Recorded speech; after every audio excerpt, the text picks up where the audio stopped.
بسم اللہ الرحمن الرحیم۔ السلام علیکم دوستو، ہزاروں سال پہلے کی بات ہے۔ نمرود نام کے ایک بادشاہ کی حکومت تھی۔ اس نے خدا ہونے کا جھوٹا دعویٰ کر رکھا تھا، اور جو اسے خدا نہ مانتا اس پر بہت ظلم و ستم کرتا اور قتل بھی کروا دیتا۔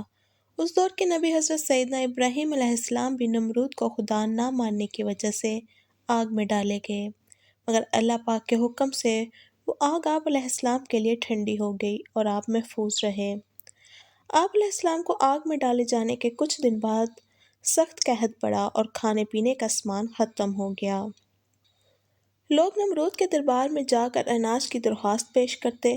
جواباً نمرود ان سے اپنے خدا ہونے کا اقرار کرواتا۔ جو اسے خدا مانتا اسے اناج مل جاتا، اور جو نہ مانتا اسے خالی ہاتھ جانا پڑتا۔ حضرت سیدنا ابراہیم علیہ السلام بھی اناج لینے نمرود کے پاس گئے۔ نمرود نے پوچھا، تمہارا رب کون ہے؟ آپ نے فرمایا، میرا رب وہ ہے جو زندہ کرتا ہے اور موت دیتا ہے۔ یہ سن کر نمرود بولا، یہ قدرت تو میرے پاس بھی ہے۔ یہ کہہ کر اس نے 2 قیدی بلوائے، ایک کو چھوڑ دیا اور ایک کو قتل کروا دیا۔ آپ علیہ السلام نمرود کی کم عقلی دیکھ کر فرمانے لگے، میرا رب مشرق سے سورج کو نکالتا ہے، اگر تو خدا ہے تو مغرب سے سورج کو نکال کر دکھا۔ یہ سن کر نمرود حیران ہو گیا اور کوئی جواب نہ دے سکا۔ کچھ دیر بعد اپنی شرمندگی مٹانے کے لیے بولا، میرے پاس اناج نہیں ہے، جاؤ اپنے رب سے جا کر اناج مانگو۔ آپ علیہ السلام نمرود کے دربار سے نکل آئے اور گھر کی طرف چل پڑے۔ راستے میں ریت کا ایک ٹیلہ نظر آیا۔ آپ گھر والوں کو خوش کرنے کے لیے اس ریت سے ایک تھیلا بھر کر گھر لے گئے اور سو گئے۔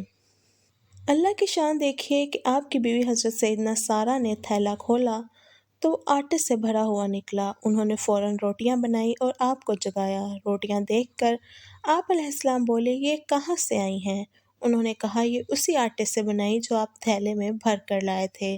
آپ علیہ السلام سمجھ گئے کہ اللہ پاک کی طرف سے ریت آٹے میں تبدیل ہو گئی، چنانچہ آپ نے اللہ پاک کا شکر ادا کیا۔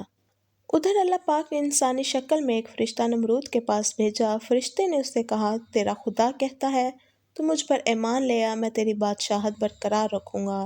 نمرود بولا، کون خدا؟ خدا تو صرف میں ہوں۔ فرشتے نے دوسری اور پھر تیسری بار بھی اپنی بات دہرائی، مگر ہر بار نمرود نے انکار کیا۔ نمرود کی سرکشی کا نتیجہ یہ ہوا کہ اللہ پاک کی طرف سے مچھروں کی فوج نمرود کے لشکر پر مسلط ہو گئی، جس نے لشکر کے تمام افراد کا گوشت کھا کر سارا خون پی لیا اور ان کی صرف ہڈیاں باقی رہ گئیں۔ مچھر اتنے زیادہ تھے کہ سورج کی روشنی بھی دکھائی نہیں دیتی تھی۔ نمرود یہ ہولناک منظر دیکھتا رہا مگر کچھ کر نہ پایا۔ اس کے بعد اللہ کا کرنا یہ ہوا کہ ایک مچھر نمرود کی ناک کے راستے دماغ میں گھس گیا اور مغز کھانا شروع کر دیا۔ درد کی شدت سے نمرود پاگل ہونے لگا اور اس نے اپنی تکلیف ختم کرنے کے لیے سر پر ڈنڈے لگوانا شروع کر دیے۔ خدا کی قدرت کہ جب سر پر ڈنڈا پڑتا مچھر کاٹنا چھوڑ دیتا، اور جب ڈنڈا نہ پڑتا تو کاٹنا شروع کر دیتا۔ کیفیت یہ ہو چکی تھی کہ جو شخص نمرود کے سر پر زوردار چپت لگاتا وہ اس کا ہمدرد کہلاتا۔ یوں ڈنڈے پڑتے پڑتے اور چپت لگتے لگتے 400 سال کا عرصہ گزر گیا اور نمرود بالآخر ذلیل اور رسوا ہو کر مر گیا۔ پیارے دوستو، ہمارا اور ساری کائنات کا رب اللہ پاک ہے، جو ہمیں رزق دیتا ہے، وہی زندگی اور موت عطا کرتا ہے۔ سورج، چاند، دن، رات سب اسی کی مرضی سے ہیں اور اسی کے حکم سے۔ ہمیں چاہیے کہ اللہ پاک کی نعمتوں کو شکر ادا کریں اور کبھی بھی کسی بات پر غرور نہ کریں۔ ویڈیو اچھی لگی ہو تو لائک کریں، چینل کو سبسکرائب کریں۔ Thank you.